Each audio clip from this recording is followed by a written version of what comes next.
मध्ये लिंबेजळगाव येथे PT engineering limited company असून आम्ही तेथील कायमस्वरूपी कामगार आहोत। तर आज जिल्हाधिकारी कार्यालयासमोर आमचं 1 दिवसाचं लाक्षणिक धरणे आंदोलन आहे। तर कंपनीत होत असलेल्या कामगारावर अन्यायाबाबत हे आंदोलन आहे।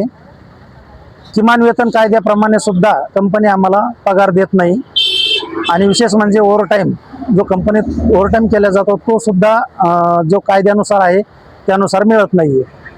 आणि जे कंपनीकडून कामगारावर होणारा अन्याय, शोकॉज नोटीस देणे, त्यांना कामावरून कमी करण्याचे धमक्या देणे, हे असं वारंवार घडत आहे।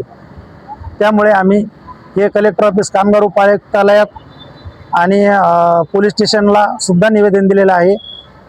जिल्हाधिकारी कार्यालयामध्ये आम्ही 17 तारखेला याचं निवेदन दिलं होतं, त्याच्यावर काहीच कारवाई झाली नाही, म्हणून आज आम्ही या ठिकाणी हे 1 दिवसाचं धरणे आंदोलन करत आहोत। या संदर्भामध्ये आपण कामगार कल्याण आयुक्त यांच्याशी काही चर्चा केली का? हो, त्यांना निवेदन पाठवलेलं आहे। चर्चा नाही झाली का? नाही, त्याच्यावर काहीच चर्चा झाली नाही। त्या निवेदनावर कारवाई नाही का नाही, तिकडून काहीच कारवाई झाली नाही। आता आपली पुढली भूमिका कशी असेल? आता बघू, आता या ठिकाणी हे जे निवेदन दिलेलं आहे आजचं, आम्ही यावर जर जिल्हाधिकारी कार्यालयाकडून जर अपेक्षित उत्तर आम्हाला नाही मिळालं किंवा याच्यावर काही जर तोडगा नाही निघाला तर आम्ही याच्यापेक्षाही अजून तीव्र आंदोलन आम्ही उभा करू। आंदोलन आज संघटनेचे आमचे जे कंपनीमध्ये तर 1500 वर्कर आहेत, त्यामध्ये आमच्या संघटनेचे 250 सभासद आहेत। त्यामध्ये काही आज ड्युटीवर होते, तर 150 लोक आता इथं आम्ही सहभागी होतो। आपलं नाव आणि पद? माझं नाव राजेंद्र मगर आणि मी टेक्निशियन आहे।